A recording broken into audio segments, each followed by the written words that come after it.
It is the most reliable immunological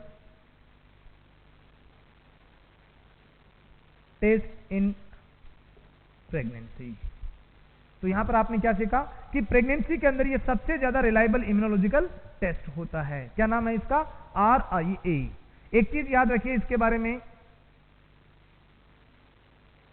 RIA can diagnose a very minimal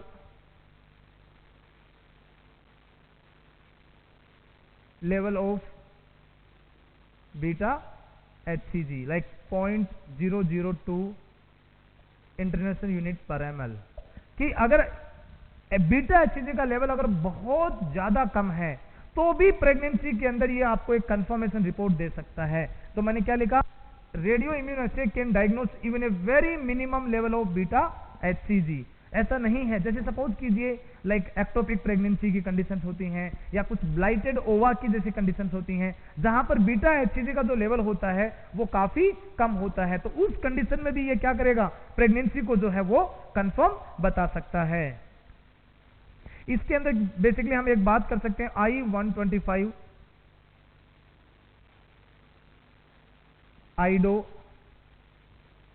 antibodies. Alright guys, तो मैंने यहां पर आपको क्या बताया?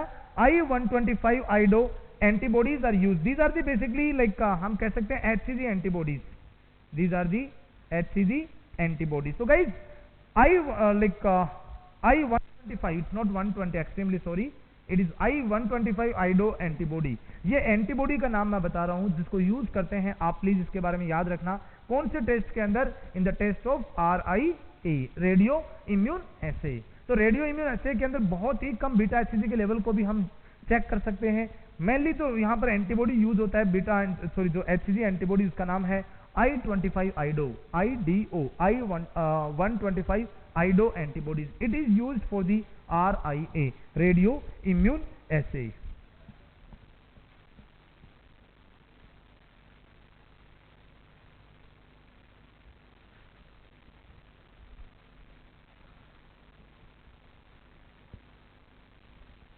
गाइस, जो इम्यूनोलॉजिकल हमारे जो टेस्ट थे उसी की कैटेगरी में एक और टेस्ट हमारे पास आ रहा है, that is the ELISA test. ELISA के बारे में आपने बहुत कुछ पढ़ा होगा। एलाइजा की यहां पर फुल फॉर्म क्या होती है? एंजाइम लिंक्ड इम्यूनोसॉर्बेंट एसे टेस्ट।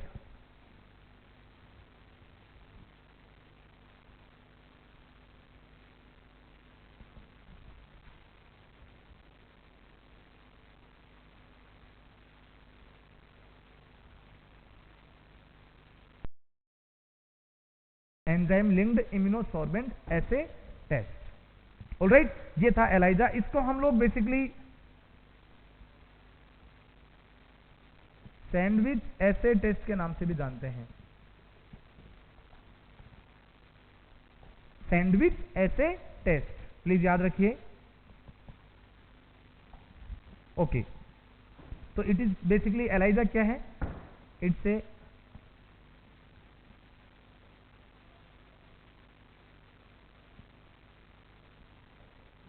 Serological test. ये क्या है? ये एक सीरोलॉजिकल टेस्ट होता है। फाइन। तो गाइज, हमने इससे पहले पढ़ा था इम्यूनोलॉजिकल टेस्ट की कैटेगरी में, जहां पर एंटीजन एंटीबॉडी बेसिकली रिएक्शन को देखा जाता है। सबसे पहले हमने पढ़ा था रेडियो इम्यून एसे के बारे में। उसके बाद में हमने एक नेक्स्ट एसे पढ़ा है, that is the enzyme linked immuno assay के बारे में। It's also serological test. अब हम यहां पर पढ़ते हैं regarding the agglutination inhibition test के बारे में। किसके बारे में? एग्लूटिनेशन इनहिबिशन टेस्ट के बारे में। Agglutination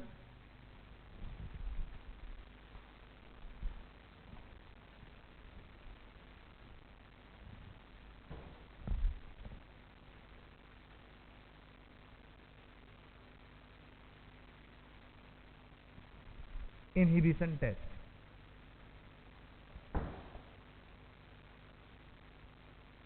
UPT, urine pregnancy test. Alright, तो यूरिन प्रेगनेंसी टेस्ट जो होता है, जो आपका हमारा UPT होता है, वो इसी बेस पे होता है।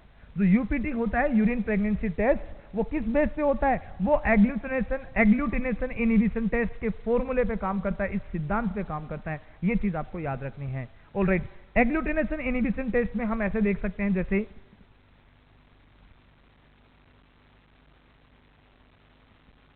Urine, okay, if the female if it is positive, अगर फीमेल प्रेगनेंसी का पॉजिटिव होगा तो वहां पर यूरिन में क्या होना चाहिए? HCG। मैंने आपको पहले भी रिमाइंड करके कहा था HCG 8 to 10th day, pregnancy के 8 टू जो 10th डे होते हैं वहां से बेसिकली जो ब्लड होता है, ब्लड में HCG आना शुरू हो जाता है, रिलीज होना शुरू हो जाता है, और अराउंड 12th डे से 12वें दिन ऑफ प्रेगनेंसी, जो फर्टिलाइजेशन के बाद में जो 12th डे होता है, उसके बाद में यूरिन में भी HCG प्रेजेंट हो जाता है। तो guys HCG in the urine, उसके बाद anti serum. Guys anti serum हमें जो है वो ऐड करना होता है यहां पर अलग से, ऑलराइट, और यूरिन जो HCG है वो यहां पर काम कर सकता है एंटीजन के जैसे। तो बेसिकली हमने क्या काम किया, जैसे सपोज कीजिए हम ऐसा कह सकते हैं कि ऑलरेडी एंटीबॉडी था, मतलब सीरम आपके पास था ऑलरेडी एक किट के अंदर, और आपने ऊपर से 2 या 3 ड्रॉप यूरिन की मिक्स की, मतलब मैं बात कर रहा हूं किसकी? यूरिन की। ऑलराइट, तो क्या होगा वहां पर?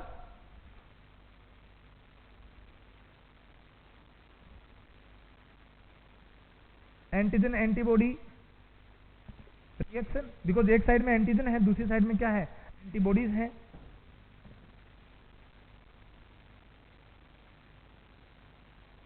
न्यूट्रलाइजेशन, इस चीज को ध्यान से लिखना, न्यूट्रलाइजेशन ऑफ एंटीबॉडी। जो एंटीबॉडी था वो क्या हो गया? न्यूट्रलाइज हो गया। देखिए ऐसे आप कह सकते हो लाइक दिस, फाइन। आपने ऊपर से सपोज कीजिए इसके अंदर यूरिन मिक्स किया, नीचे यहां पर एंटीबॉडी था। अब यूरिन जब इसके पास में गया और इसके अंदर क्या था? HCG, मतलब जो कि एक एंटीजन जैसा हो गया। Now what happens? Everything will settle down. सारा एंटीजन और एंटीबॉडी आपस में मिक्स होने के बाद में क्या हुआ? नीचे सेटल डाउन हो जाएंगे। तो न्यूट्रलाइजेशन ऑफ द एंटीबॉडी। तो एंटीबॉडी कैसे न्यूट्रलाइज हुए? HCG इनको पकड़ के ले गया, HCG इनको पकड़ के ले गया, कहां चला गया? नीचे फ्लोर पे ले गया, मतलब इसका सेटल डाउन कर दिया। ऑलराइट, अब आगे क्या होगा? न्यूट्रलाइजेशन ऑफ एंटीबॉडी, इसकी वजह से क्या हुआ?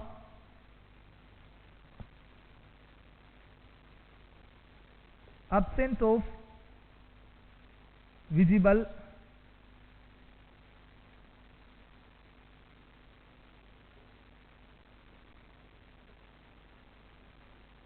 agglutination, absence of visible agglutination।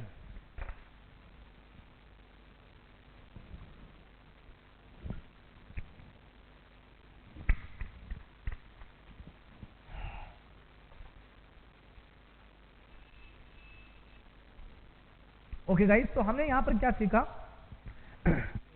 तो नाउ व्हाट हैपेंस, हमने यहां पर एक सिंपली सा पॉइंट ये पढ़ा था कि देखिए यूरिन है, यूरिन में मिक्स क्या है?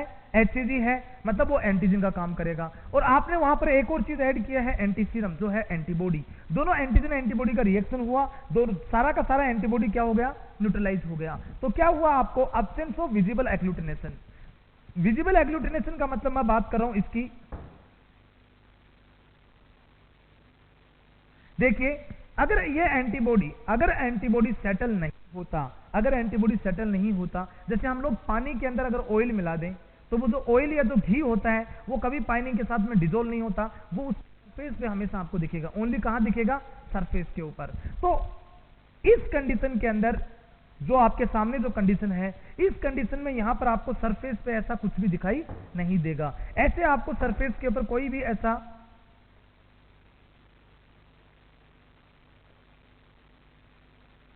लेटेक्स कोटेड पार्टिकल्स दिखाई नहीं देंगे। तो हम ऐसे लिख सकते हैं, no latex coated particles, no latex coated particles.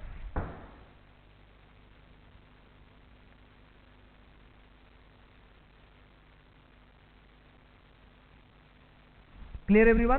जब लेटेक्स कोटेड पार्टिकल्स अगर आपको ऐसे मेनिस्कस के रूप में ऐसे सरफेस पे दिखाई नहीं दे रहे हैं, ये एक सिंपल सा कंसेप्ट ये बता रहा है आपको कि जितने भी पार्टिकल्स हैं वो क्या हो गए? वो नीचे सेटल डाउन हो गए, बिकॉज वहां पर क्या हो गया था? एंटीजन एंटीबॉडी रिएक्शन हुआ। अब जब आपको absence of visible visible agglutination, अगर ऐसा कोई विजिबल एग्लूटिनेशन आपको दिखाई नहीं दे रहा है, वो इंडिकेट करता है पॉजिटिव यूपीटी को। वो किसको इंडिकेट करता है? दैट इंडिकेट्स दी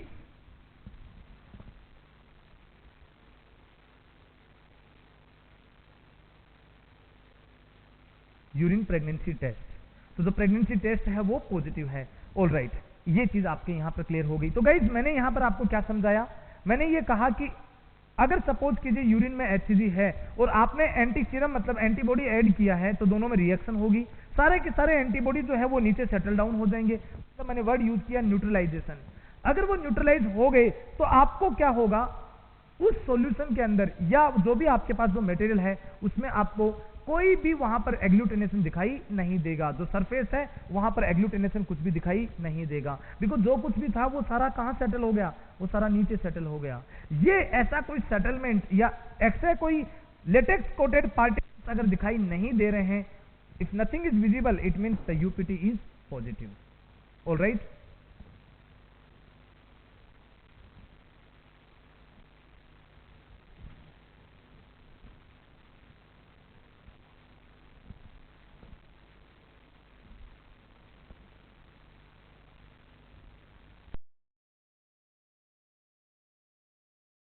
अब एक और सेकंड कंसेप्ट आपको देखनी पड़ेगी यहां पर।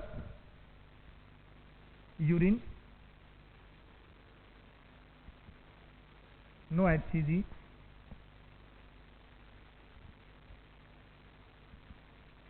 एंटी सीरम यहां पर भी ऐड करेंगे, ये एंटीबॉडी है basically. Now what happens? No antigen antibody reaction,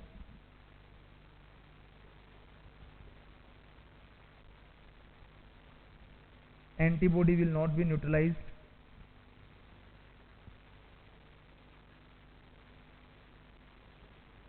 antibody will not neutralise.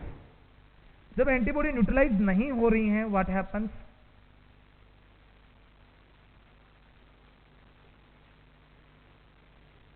Latex coated particles visible on surface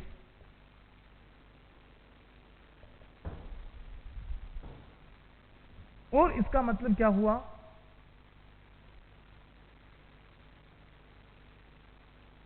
absence of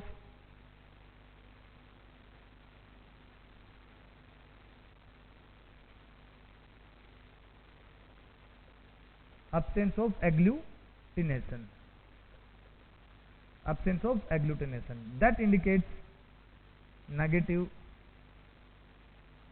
UPT. ये क्या इंडिकेट करेगा? नेगेटिव यूपीटी को इंडिकेट करेगा। तो guys presence of agglutination and the absence of agglutination, ये चीजें क्या indicate करती हैं?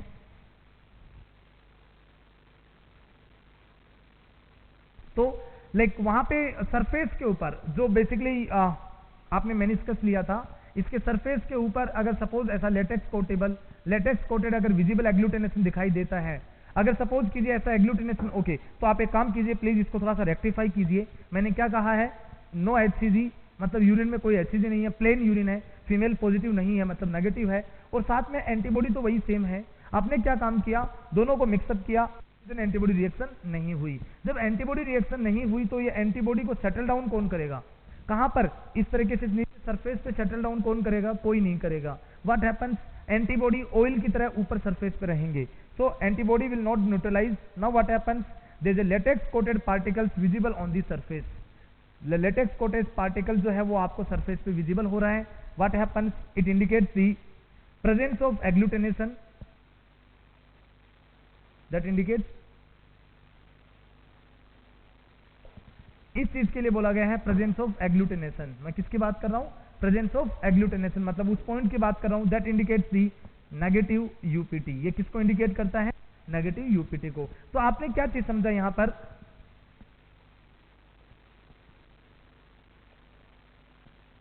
बस ये चीज आप लास्ट में जरूर लिख लीजिएगा। नो एग्लूटिनेशन मतलब पॉजिटिव यूपीटी, नो एग्लूटिनेशन, और प्रेजेंस ऑफ एग्लूटिनेशन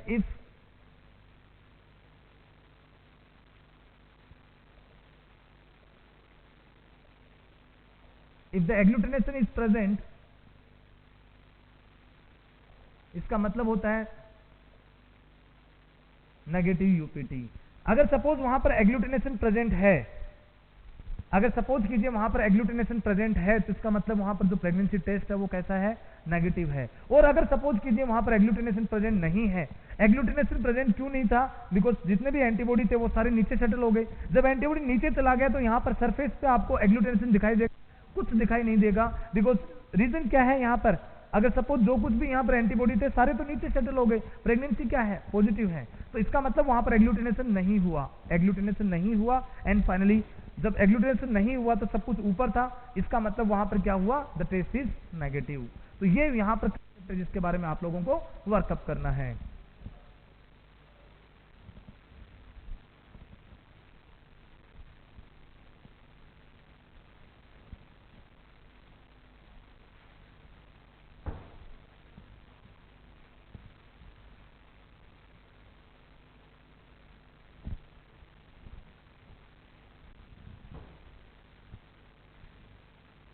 जैसे guys like UPT kit, urine pregnancy जो किट आता है उसके पॉइंट के अंदर, like the urine pregnancy kit which is already contains the, it already contains the serum, इसके पास एंटी सीरम होता है, फाइन। अब क्या होगा, इसके पास दो बेसिकली लाइन होती है, एक सी लाइन और एक T line, C for card line and the T for test line, C for card line, T for test line. What happens? This UPT kit already mixed up, मतलब it contains the anti-sera, antibody जो already contains, इसके पास पहले से ही anti like contains, आप ऐसा कह सकते हो, it already contains the antibody. अब जो चीज आपको यहाँ पर इंपॉर्टेंट है, वो जो चाहिए वो होता है एंटी लाइक एंटीजन, जो कि HCG के अंदर प्रेजेंट है या यूरिन में प्रेजेंट है। तो देखिए अगर आपका यूपीटी की अगर आप बात करोगे तो यूपीटी किट इस तरीके की आती है।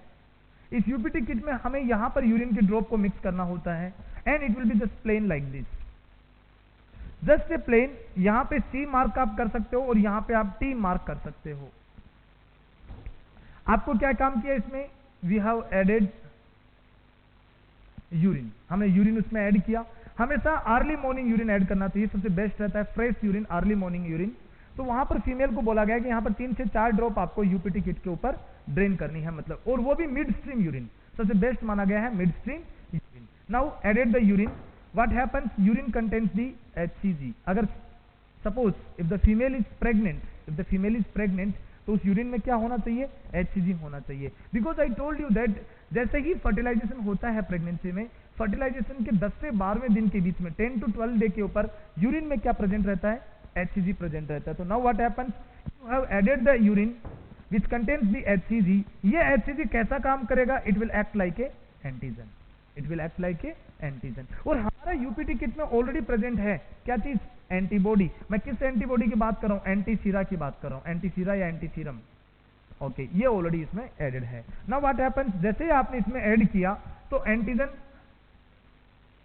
एंटीबॉडी रिएक्शन हुआ, एग्लूटिनेशन हुआ। नाउ व्हाट हैपेंस, जैसे एक तो कार्ड का लाइन आया और दूसरा टी लाइन आ गया, मतलब टेस्ट का रिजल्ट आ गया। ऑलराइट, तो कार्ड का लाइन प्लस सेम टाइम आपके पास टेस्ट का रिजल्ट भी आ गया। ऐसे डबल लाइन अगर दिखाई दे रहे हैं, then definitely C is UPT is considered positive.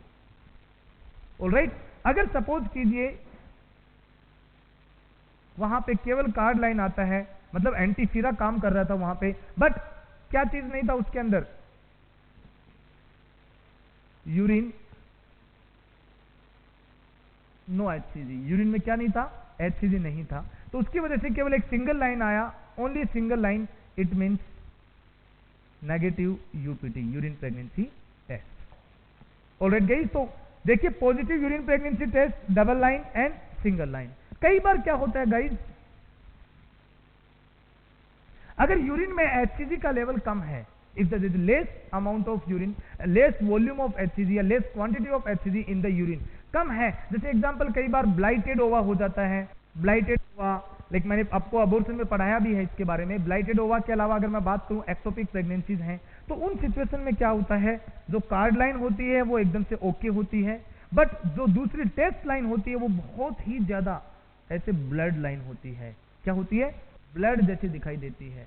Alright, इसका मतलब ये हुआ कि वहां पर immediately serum beta HCG check करवाने की जरूरत है। मतलब यूरिन प्रेगनेंसी टेस्ट तो आपने कर लिया, 2 बार कर लिया, मान लीजिए बैक टू बैक 2 डेज, तो उसके बाद हमें ये सीरम बीटा एचसीजी का लेवल चेक करने के लिए। बीटा एचसीजी का लेवल अगर कंटिन्यूसली बढ़ा हुआ है, मान लीजिए पहले सेकेंड वीक या सपोज कीजिए वहां पर 3 या 4 वीक का प्रेगनेंसी हुआ, 500 से 1500 इंटरनेशनल यूनिट पे चला गया। अगर 6 वीक का प्रेगनेंसी है तो 1500 से ऊपर मतलब 2000 इंटरनेशनल यूनिट पे जाना चाहिए। तो उधर आपने क्या देखा कि जो बीटा एचसीजी का जो ग्राफ है वो सिग्मोइड ग्राफ ऊपर की तरफ जा रहा है।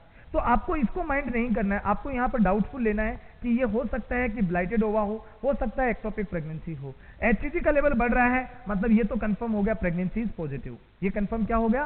Pregnancy is positive. Now female, अब फीमेल को पहले यूपीटी किया, बीटा एचसीजी जो ब्लड वाला टेस्ट करवाया, अब तीसरा वहां पर क्या होगा? TVS, transvaginal sonography. Transvaginal sonography के अंदर क्या देखना होता है? Mean sac diameter of the gestational sac, जो गेस्टेशन सेक है उसका मीन सेक डायमीटर वगैरह देखना होता है। ऑलराइट, तो ये चीजें आपने यहां पर सीखी। रिगार्डिंग किसके बारे में आपने सीखा? आपने आज बहुत कुछ सीखा रिगार्डिंग दी यूपीटी के बारे में, यूरिन प्रेगनेंसी किट के बारे में।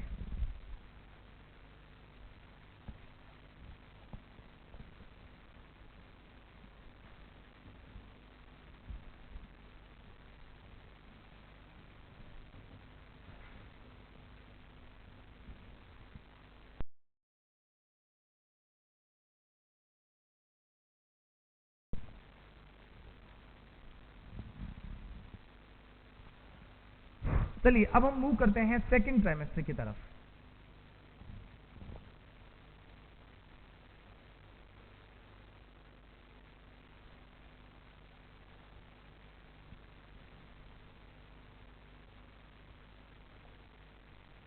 Second trimester diagnosis. देखिए सेकेंड ट्राइमेस्टर के अंदर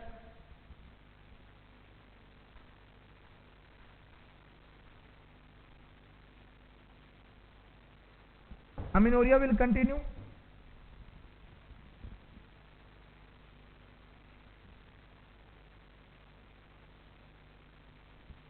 morning sickness mostly subside, morning sickness वो सबसाइड होने लग जाता है।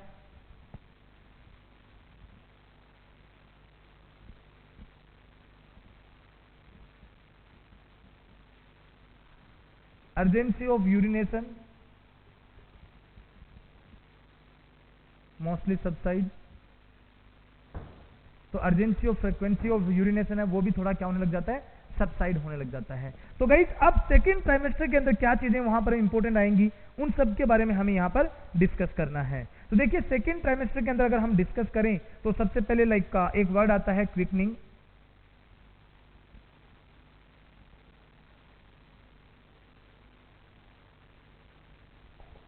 क्विकनिंग, तो सबसे पहले क्वेश्चन है कि what is the meaning of quickening? Quickening कहते किसे हैं?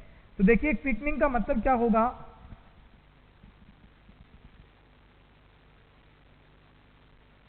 फीलिंग ऑफ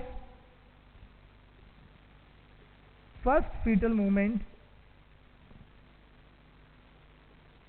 मैंने क्या लिखवाया? Feeling of first fetal movement, feeling of first fetal movement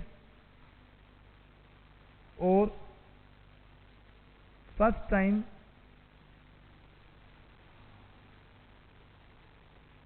human life. तो feeling of first fetal movement और first human life by the mother.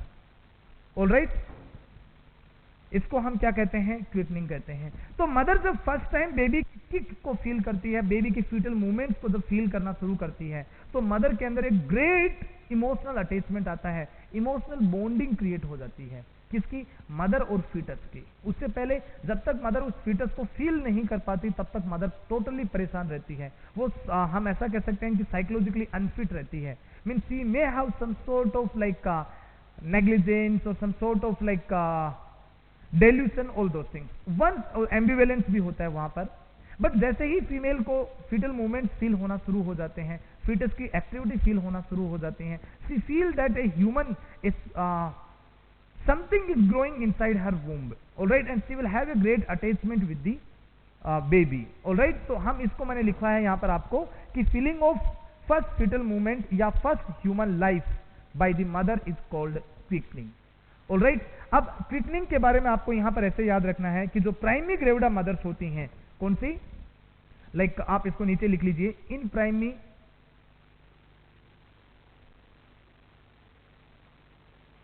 जो primary gravida mother's होती हैं उनमें क्विकनिंग फील होता है around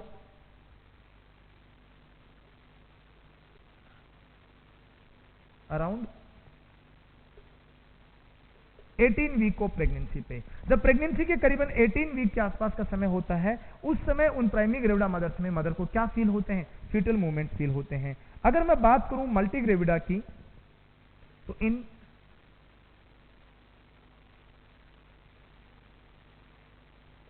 multi gravida it is usually around 16 week of pregnancy. तो आपने क्या सीखा यहां पर, आपने ये चीज देखी यहां पर कि जो प्राइमरी ग्रेविडा मदर होती है उसमें फीटल मूवमेंट थोड़ा सा लेट फील होते हैं। मैंने प्राइमरी ग्रेविडा में कितने वीक पे बताया, 18 वीक पे बताया। मल्टी ग्रेविडा पे कितने वीक पे बताया आपको, 16 वीक पे बताया। ऑलराइट, अब ये था रिगार्डिंग दी क्विकनिंग के बारे में। तो गाइज हमने सेकेंड ट्राइमेस्टर की बात कर रहे हैं। सेकेंड ट्राइमेस्टर में मैंने आपको कहा है कि अमीनोरिया कंटिन्यू रहता है। अमीनोरिया के अलावा मॉर्निंग सिकनेस और जो अर्जेंसी फ्रिक्वेंसी है वो थोड़ा सेटल डाउन हो जाते हैं। तो उसके बाद एक नई चीज स्टार्ट हो रही है, दैट इज दी क्विकनिंग। क्या है क्विकनिंग, क्विकनिंग का मतलब क्या होता है यहां पर, क्विकनिंग का मतलब होता है feeling of first human life या feeling of first fetal movement by the mother during the pregnancy is called as quickening. Quickening primary gravida में थोड़ा सा लेट फील होता है around 18 week of pregnancy. Multigravida में थोड़ा जल्दी feel होता है around the 16 week of pregnancy. Okay guys, second trimester के अंदर कुछ स्किन चेंजेस जिसके बारे में हमने हमारे physiological changes of the pregnancy में पढ़ा था, दे विल बी अपीयरिंग। जैसे example linea nigra. Linea nigra के अलावा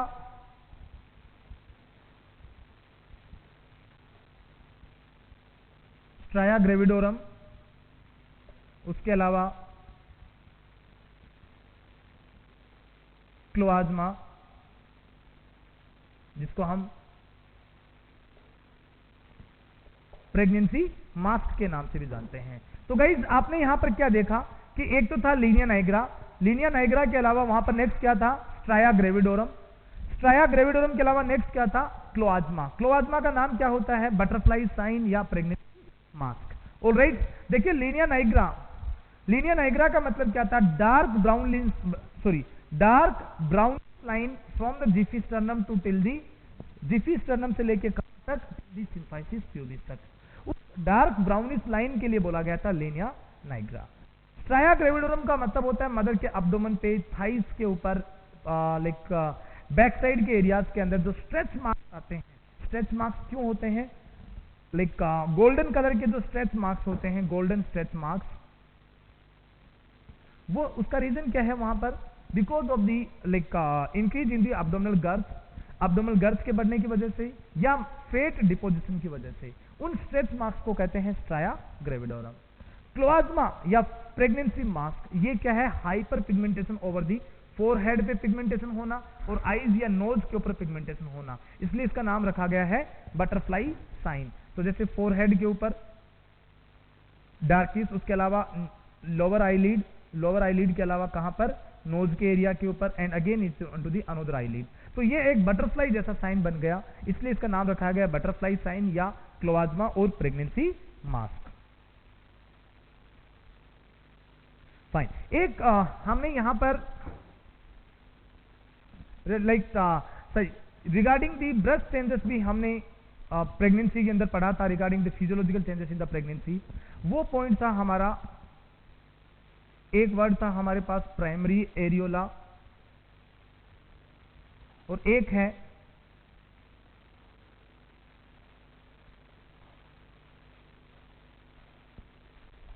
सेकेंडरी एरियोला। तो one is the primary areola, one is the secondary areola. तो गाइस प्राइमरी एरियोला और सेकेंडरी एरियोला में क्या बड़ा डिफरेंस होता है, देखिए प्राइमरी एरियोला क्या है। प्राइमरी एरियोला का अगर आप पॉइंट बोलो तो डार्क पिगमेंटेशन,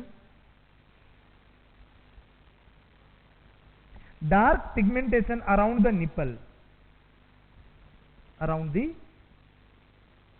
निपल, उसको क्या बोला गया है, उस डार्क पिगमेंटेशन एरिया को नाम दिया गया है। जो हाइपर पिगमेंटेशन होता है वो उसका नाम है प्राइमरी एरियोला। ऑलराइट, अब प्रेगनेंसी के अंदर क्या होगा, अराउंड लाइक एट 20 वीक मान सकते हैं हम लोग approximately, what will happen, light pigmentation occurs, मैंने क्या बोला है, light pigmentation occurs surrounding the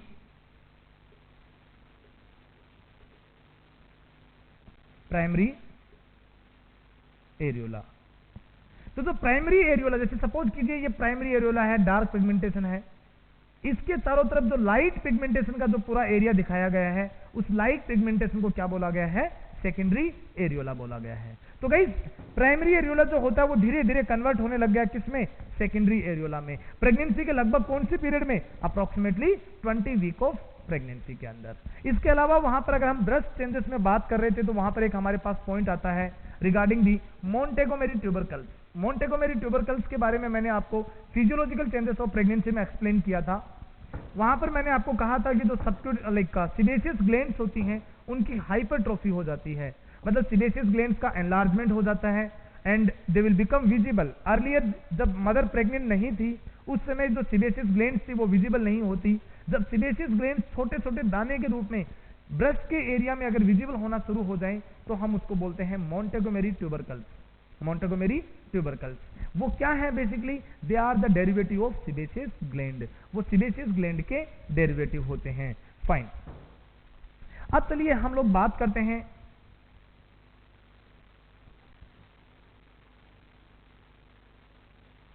fetal heart sound, I mean to say FHS के बारे में। गाइस फीटल हार्ट साउंड के बारे में अगर हम लोग डिस्कस करें तो हम लोग ऐसे बोल सकते हैं सबसे पहले कि फीटल हार्ट साउंड, शॉर्ट में हम इसको एफएचएस लिख देते हैं। FHS is audible, FHS is audible from 8 to 10 week of pregnancy, 8 to 10 week of pregnancy through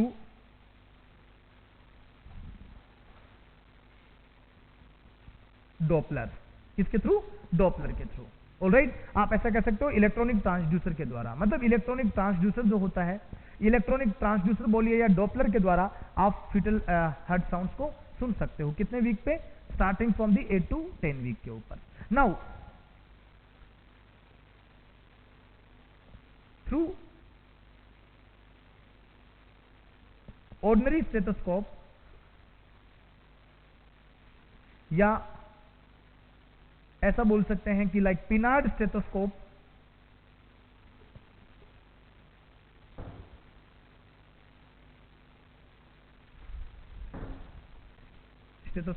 FHS can be heard from 18 to 20 week. अगर ऑप्शन में 18 भी आ जाए, 16 भी आ जाए, 20 भी आ जाए, you should go for 20 week. Please choose the word 20 week. Alright guys, तो देखिए एक नॉर्मल स्टेथोस्कोप जो आपने कान में लगाया स्टेथोस्कोप, और उसके द्वारा अगर आप फिटस की हार्ट रेट सुन रहे हो, उसके अलावा आप जो आपके कम्युनिटी हेल्थ सेंटर पे जब आप जाते थे कम्युनिटी पोस्टिंग पे, वहां पे जो आपका पिनार्ड स्टेथोस्कोप आता है उसके द्वारा भी अगर आप सपोज कीजिए, पिनार्ड स्टेथोस्कोप से भी अगर आप सपोज एफएचएस सुनते हो, उन सब से आप कब सुन सकते हो, you can use at the like 18 to 20 week के ऊपर। हम कब सुन सकते हैं, 18 से 20 वीक पे सुन सकते हैं। जब आप पिनार्ड स्टेथोस्कोप से या फिटोस्कोप से साउंड सुनोगे तो आपको कैसा आवाज आएगा, मीन्स आपको पता होना चाहिए कि एफएचएस का साउंड आता कैसे है। You will feel like a watch under the pillow, tick tick tick, like this sound will be coming, like watch under the pillow, तो वहां पे जो टिक टिक का जो साउंड आएगा, that sound will be heard in the fetal heart sound. Alright guys, so if what's under the pillow is usually like this, the sound will come to the examiner, to the like physician when they go for the Feinert stethoscope या normal या ordinary stethoscope। guys generally ऐसा माना जाता है कि कोई भी foetus जिसके अगर फीटल मूवमेंट अगर मदर को प्रेगनेंसी में फील नहीं हो रहे हैं, मान लीजिए मैंने कहा कि 16 या 18 वीक से फीटल मूवमेंट स्टार्ट हो जाते हैं, उसके बाद में धीरे धीरे पूरी प्रेगनेंसी में क्या होगा, पूरी प्रेगनेंसी में फीटल मूवमेंट जो है वो नंबर ऑफ फीटल मूवमेंट बढ़ते चले जाएंगे। और एक वर्ड आता है daily fetal movement counting, DFMC। क्या आता है? DFMC। मदर को हमें एडवाइस देना होता है DFMC के लिए कि आपको डेली फीटल मूवमेंट काउंट करने हैं कि एक दिन में कितने फीटल मूवमेंट्स काउंट हो रहे हैं। मैं आगे आपको पढ़ाऊंगा कार्डिफ काउंट 10 के बारे में। तो इस चीजों के बारे में हमें मदर को बताना है कि जैसे जैसे फीटल मूवमेंट्स बढ़ेंगे, जैसे जैसे फीटल मूवमेंट्स बढ़ेंगे, व्हाट विल हैपन, जो मदर की जो एक्टिविटीज होती हैं या जो फीटस के मूवमेंट्स होते हैं वो बढ़ते चले जाते हैं। अब पॉइंट की बात यह है, मैं आपको जिस चीज के लिए बताना चाह रहा था, अगर किसी मदर में आज अगर सपोज मदर को फीटल मूवमेंट्स नहीं फील हो रहे हैं, सपोज आज अगर मदर को फीटल मूवमेंट्स फील नहीं हो रहे हैं, इसका मतलब नेक्स्ट डे से, नेक्स्ट अगर उसमें कोई प्रॉब्लम है रियल में बेबी को, तो नेक्स्ट डे से अगले दिन से फीटस में जो उसके हार्ट साउंड है या फीटस की जो हार्ट रेट है वो कम होना लग जाती है, या हो सकता है फीटस का हार्ट साउंड भी आपको सुनाई ना दे। तो जनरली ऐसा मानते हैं कि जो फीटल मूवमेंट काउंटिंग है वो बहुत क्रूशियल होती है। अब ऐसा तो है नहीं कि घर के अंदर मदर, हर कोई मदर है वो स्टेथोस्कोप लगा के अपने मूवमेंट सुने फीटस के या साउंड को सुने, नो। अगर उसके फीटल मूवमेंट प्रेजेंट है तो ऑब्वियसली वहां पर फीटल हार्ट साउंड या fetal heart rate will be normal. वो कैसे होगी? नॉर्मल होगी। अगर आज मूवमेंट बंद हुए हैं तो प्रोबेबली कल से क्या होगा, अगले दिन से आप क्या कह सकते हो, फीटस की हार्ट साउंड है वो भी कम होने लग जाएगी।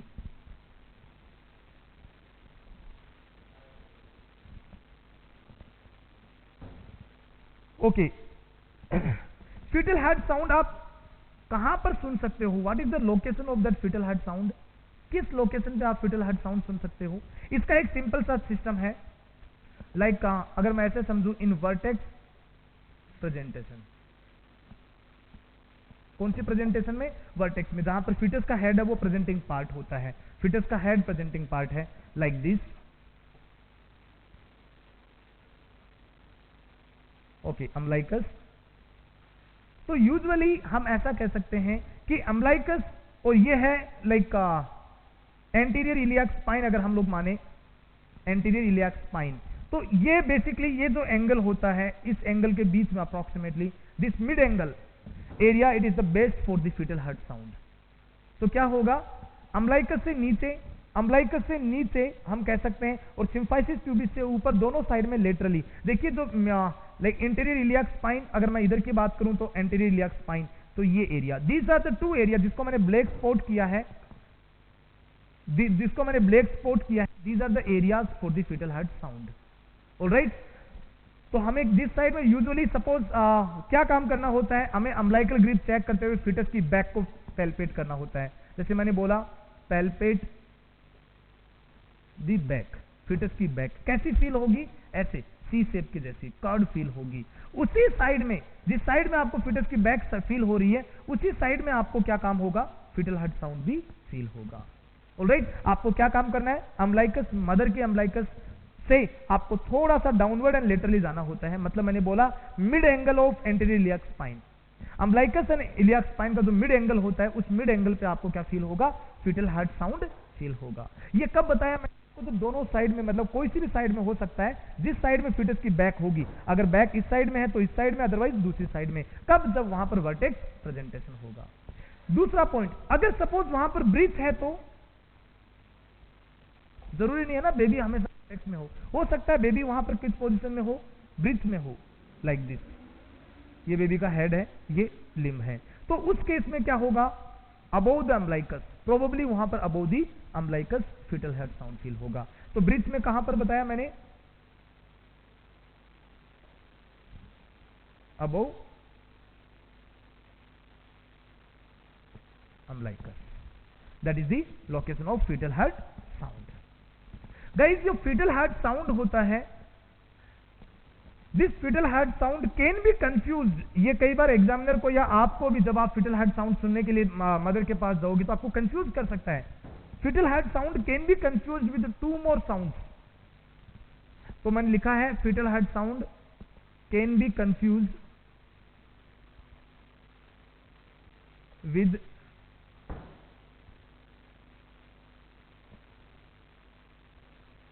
2 more साउंड्स। जैसे नाम, एक का नाम है फ्यूनिक सफल और एक का नाम है यूट्राइन सफल। फाइन। देखिए फ्यूनिक सफल का मतलब, फ्यूनिक वर्ड जो है वो अम्बिलिकल कोड के लिए यूज किया गया है। याद रखना, फ्यूनिक या फ्यूनिक वर्ड जो है, फ्यूनिस या फ्यूनिक वर्ड किसके लिए यूज किया गया है? अम्बिलिकल कोड के लिए यूज किया गया है। तो यहां पर मैं क्या लिखूंगा? फ्यूनिक सफल का मतलब it is the slow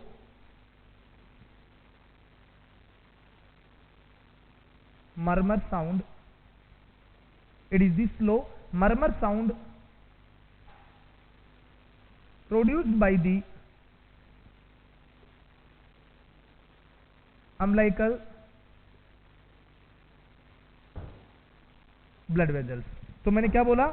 it is the slow murmur sound produced by the umbilical cord blood vessels.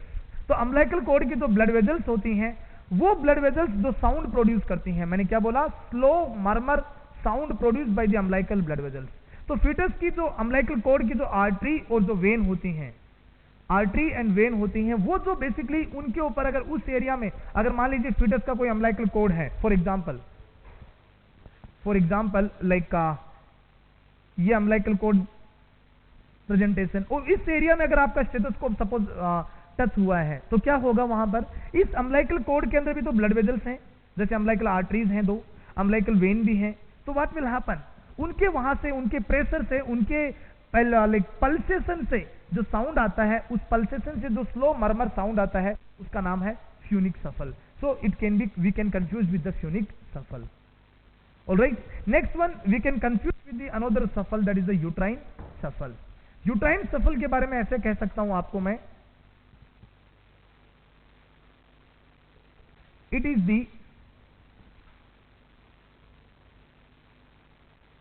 slow systolic murmur,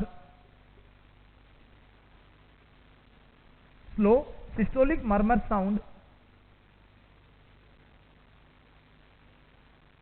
slow systolic murmur sound produced by the slow systolic murmur sound produced by the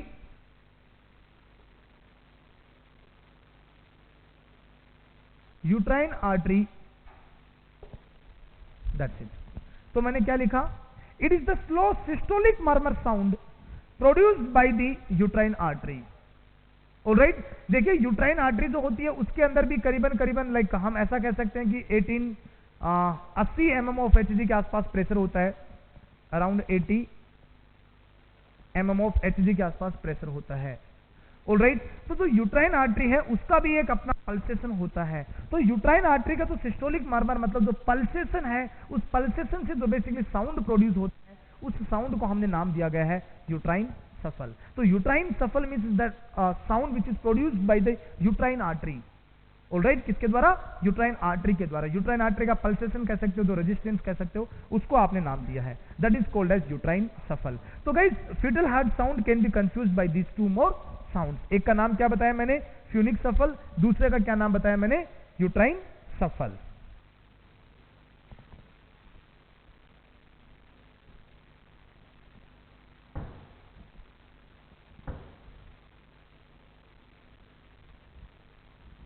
guys यहीं पर second trimester में हमारे पास एक और word आता है, बेलोटमेंट। क्या चीज? बेलोटमेंट।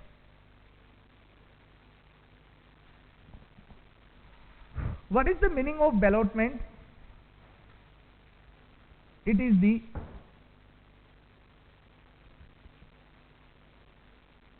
the rebounding of It is the rebounding of fetal head against the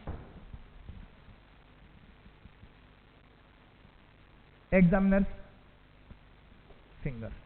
तो एग्जामिनर की जो फिंगर थी उसके अगेंस्ट में फिटस के हेड का रीबाउंड होकर वापस आना क्या कहलाता है? बेलोटमेंट कहलाता है। ऑलराइट, बेलोटमेंट दो टाइप का होता है। One is external ballottement and another one is the internal ballottement. मैंने कितने टाइप बताए? दो टाइप बताए, एक एक्सटर्नल बेलोटमेंट था, एक इंटरनल बेलोटमेंट था। जो इंटरनल बेलोटमेंट है इसको हम चेक कर सकते हैं बिटवीन, मतलब इसको एग्जामिन करना चाहिए, सबसे बेस्ट टाइम है 16 से 18 वीक का। और जो एक्सटर्नल बेलोटमेंट है उसके लिए यूज है, बेस्ट टाइम है 20 वीक का। तो इंटरनल बेलोटमेंट के लिए कौन सा प्रेफरेबल टाइम होता है? 16 टू 28 वीक, 16 से 28 वीक में कभी भी हम कर सकते हैं। और जो एक्सटर्नल बेलोटमेंट होता है दैट इज प्रिफरेबली हम लोग प्रेफर करते हैं वहां पर कौन से वीक के आसपास? 20 वीक के आसपास। देखिए गाइस, इंटरनल बेलोटमेंट का मतलब होता है लाइक हम ऐसे बोल सकते हैं like this. Okay, so guys the finger of the examiner, जो एग्जामिनर का जो ग्लाउड फिंगर होता है थ्रू द वेजाइनल एरिया के बाद में लाइक हम ऐसे कह सकते हैं like this.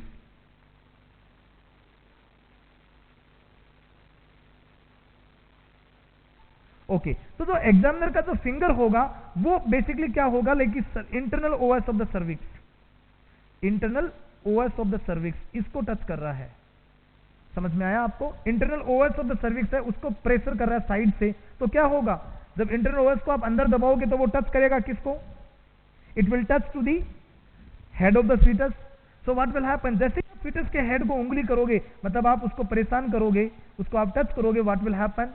It will bloat upside like this. तो ये क्या चला गया? यहां पर आपने टच किया था, ये ऊपर की तरफ ब्लोट कर गया, मतलब ऊपर भाग गया, तैर गया। Then what will happen? It will come down. उसके बाद विद इन द सेकेंड्स ये वापस नीचे आएगा और नीचे की तरफ एग्जामिनर की फिंगर को टच करेगा। तो इसका मतलब हमें ये एक फीटल वेलबिंग के लिए किया जाता है। बेलोटमेंट हम क्यों चेक करते हैं? फीटस की वेलबिंग के लिए, कि जो फीटस है वो एमनियोटिक फ्लूइड में फ्री फ्लोटिंग कर रहा है या नहीं कर रहा है, फीटस पूरे मूवमेंट कर रहा है या नहीं कर रहा है। तो फीटस के बेलोटिंग मतलब उसके मूवमेंट्स को चेक करने के लिए जो प्रोसीजर करते हैं उसका नाम होता है बेलोटमेंट। ऑलराइट गाइस, तो एक था एक्सटर्नल बेलोटमेंट, दूसरा था इंटरनल बेलोटमेंट। ऑलराइट, एक्सटर्नल बेलोटमेंट जो होता है, एक्सटर्नल बेलोटमेंट में हम क्या करते हैं? सपोज कीजिए like this, like uterine cavity and fetus. तो हम क्या करेंगे? बाहर से फीटस के लाइक एरिया को कंप्रेस करते हैं लाइक दिस। ऑलराइट, तो जो फीटस है उसको बाहर से हम दबाने की कोशिश करते हैं। एक साइड से जो एग्जामिनर है, जैसे सपोज कीजिए आपने इधर से दबाया तो फीटस कहां चला गया? दूसरी साइड में, आपको यहां पर फील हुआ। थोड़ी देर बाद में क्या देखा गया कि आपकी जो फिंगर है उसके अगेंस्ट में दूसरी साइड में जा रहा है, आगे की तरफ, मतलब टच नहीं हो रहा है। Again fetus will come back to this side, again fetus will come back to the like this. तो अब्डोमिनल एरिया है, आपने इधर से दबाया तो क्या होगा? फीटस एक बार हेड तो टच हुआ, बॉडी टच हुई, फिर वापस आपको वो डिसअपियर हो गया। विद इन सेकेंड्स आप देखेंगे वापस आपकी फिंगर को टच हो रहा है। इसका मतलब वो पानी में क्या कर रहा है? घूम रहा है, वो वहां पर ब्लोटिंग कर रहा है। That's it, that is the ballottement. ये बहुत ही इजी सी टास्क है ये। इसमें आपको क्या याद रखना है? आपको ये याद रखना है कि जो इंटरनल बेलोटमेंट है उसको हम कब करते हैं, कैसे करते हैं, एक्सटर्नल बेलोटमेंट है उसका क्या बेस्ट टाइम होता है और किया कैसे जाता है। ये चीजें आपको याद रखनी है।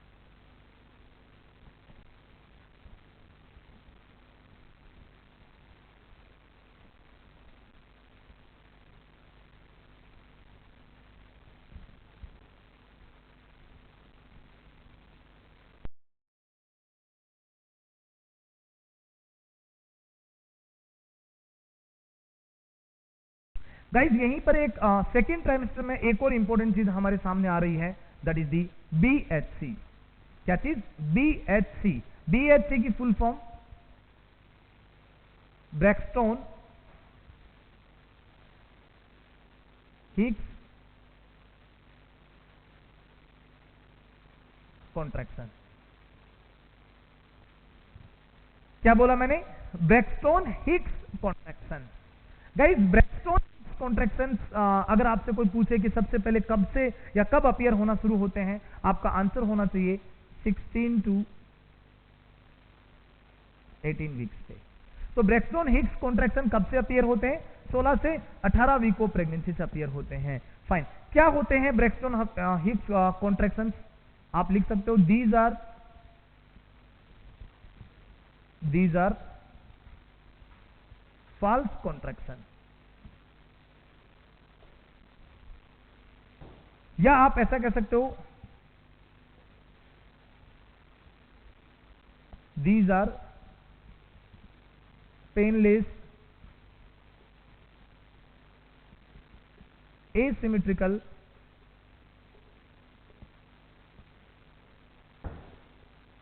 uterine contractions। तो ये कैसे हैं? these are the painless asymmetrical uterine contractions होते हैं। ऑलराइट गाइस, तो इसलिए इनका क्या नाम रखा गया है? BHC। तो हम ऐसा एक पॉइंट इसमें बोल सकते हैं, from 16th week of pregnancy, मैंने क्या बोला?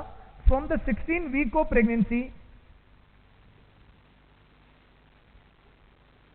they will appear throughout the pregnancy। तो गाइज मैंने क्या बोला कि from the 16 week of pregnancy, pregnancy के 16वें वीक के बाद में ये पूरे प्रेगनेंसी पीरियड में कंटिन्यू रहते हैं। So they will continue to appear throughout the pregnancy. Alright guys, तो क्या था ये? These are about the Braxton Hicks contraction. Braxton Hicks contraction के बारे में आपको क्या समझ में आया? These are the false contraction and they will continue to appear throughout the pregnancy. Pregnancy में 16वें वीक से अपीयर होते हैं और पूरी प्रेगनेंसी में कंटिन्यू रहते हैं। क्लियर? 16वें वीक से होते हैं, पूरे प्रेगनेंसी पीरियड में होते हैं। आपने फॉल्स लेबर पेन का नाम सुना होगा, फॉल्स लेबर पेन। वो फॉल्स लेबर पेन भी पॉइंट, फॉल्स लेबर पेन के लिए भी कौन रिस्पॉन्सिबल है? फॉल्स लेबर पेन के लिए भी ब्रेक्सटोन हिक्स कॉन्ट्रैक्शन रिस्पॉन्सिबल होते हैं। नेक्स्ट वन, ये पेनलेस होते हैं, मतलब को ज्यादा कोई पेन फील नहीं होता, and they are asymmetrical, they are also asymmetrical uterine contraction. तो गाइस ये था about the Braxton Hicks contraction.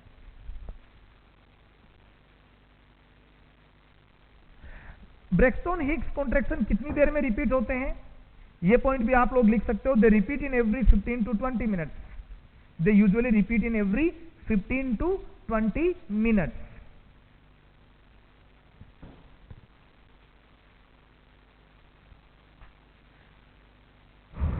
Okay, अब लाइक हम मुद्दे पे आते हैं। Next one, like fundal height के ऊपर बात करते हैं।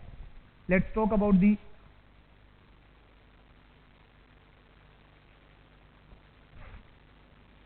Just a minute.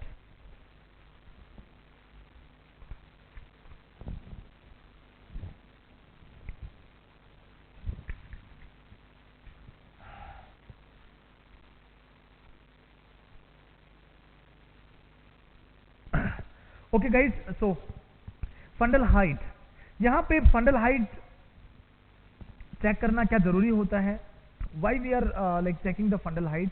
देखिए, फंडल हाइट से काफी सारे इंपॉर्टेंट पॉइंट्स मिलते हैं। फंडल हाइट से हमें अप्रोक्सीमेटली ये पता चलता है कि लगभग ये टाइम हो गया है प्रेगनेंसी का, मतलब हमें अप्रोक्सीमेटली प्रेगनेंसी के वीक्स का आइडिया लगता है कि अभी कितने वीक का प्रेगनेंसी हो गया। एक तो ये फायदा होता है फंडल हाइट का। दूसरा, फंडल हाइट के द्वारा हम लोग फीटल वेलबींग के बारे में पता लगा सकते हैं कि फीटस है उसकी कैसी ग्रोथ चल रही है। ऑलराइट, एमनियोटिक फ्लूइड के स्टेटस वगैरह के बारे में भी हम लोग पता लगा सकते हैं। तो इस तरीके से जो आपका जो फंडल हाइट होता है, ये कई इंपॉर्टेंट इंफॉर्मेशन हम लोगों को देता है। फाइन, चलिए बात करते हैं फंडल हाइट के बारे में। तो देखिए, पहले हम इस साइड में एक बार डिस्कशन ऐसे कर लेते हैं।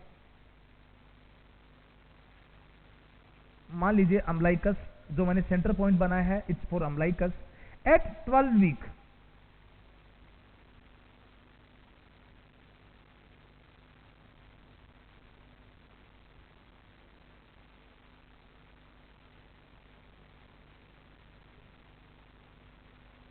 This is at the 12 week. मैं किसकी बात कर रहा हूं? फंडस की बात कर रहा हूं, जो यूट्रस का सबसे अपर पार्ट होता है। तो at 12 week, at the symphysis pubis. तो 12 वीक पे फंडस कहां था? सिम्फाइसिस प्यूबिस के लेवल पे था। 16 वीक पे कहां चला गया funds? Eight 16 week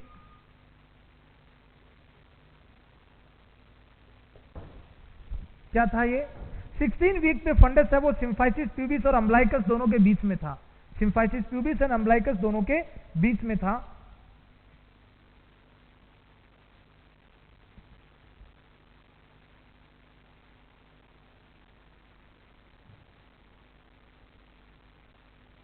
next, at umbilicus 22 to 24 week.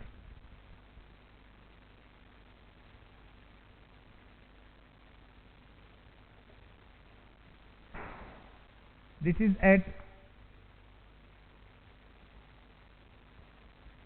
32 week.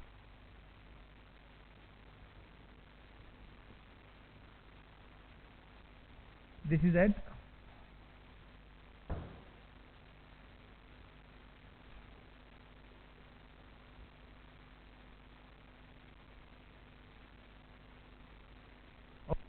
36 week पे क्या बताया मैंने? 36 वीक पे कहां था? At the xiphoid process. ये जीफोइड प्रोसेस के लेवल पे था। Now what happens,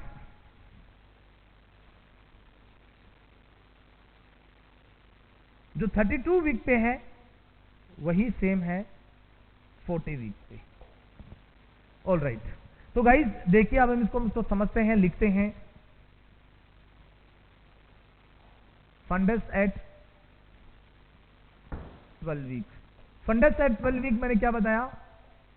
eight symphysis pubis. कहां पर? सिम्फाइसिस प्यूबिस में होना चाहिए। एट 16 वीक, 16 वीक पे कहां होना चाहिए? Between umbilicus and symphysis pubis. At 22 to 24 week, 22 से 24 वीक पे, very important, very very important, please underline कर लेना इस चीज को, at umbilicus. All right, at 32 week 1/3 below xiphoid process. एक लाइक 1/3 बिलो था, 1/3 बिलो था किससे? जीफॉइड प्रोसेस से। तो यह है हमारा 32 वीक। फाइन। 36 वीक पे कहां होगा? एट 36 वीक एट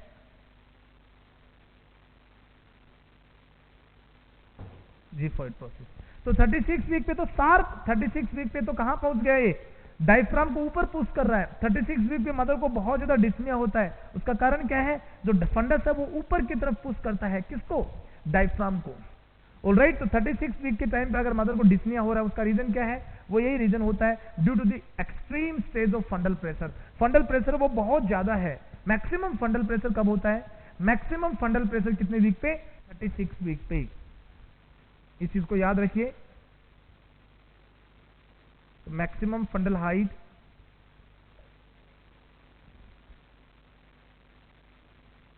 36 वीक पे। फाइन, अब बात करते हैं एट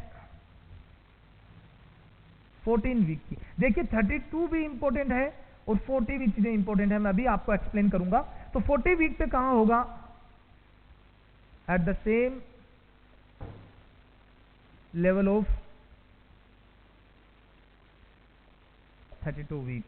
जहां पे 32 वीक पे था, जहां पर फंडस 32 वीक पे था, वहीं पर दोबारा फंडस आ जाता है कितने वीक पे? 40 वीक पे। ये बड़ी ही इंटरेस्टिंग कहानी है। ऑलराइट, तो देखिए एट 32 वीक, इसका मतलब है फ्लोटिंग हेड ऑफ फीटस।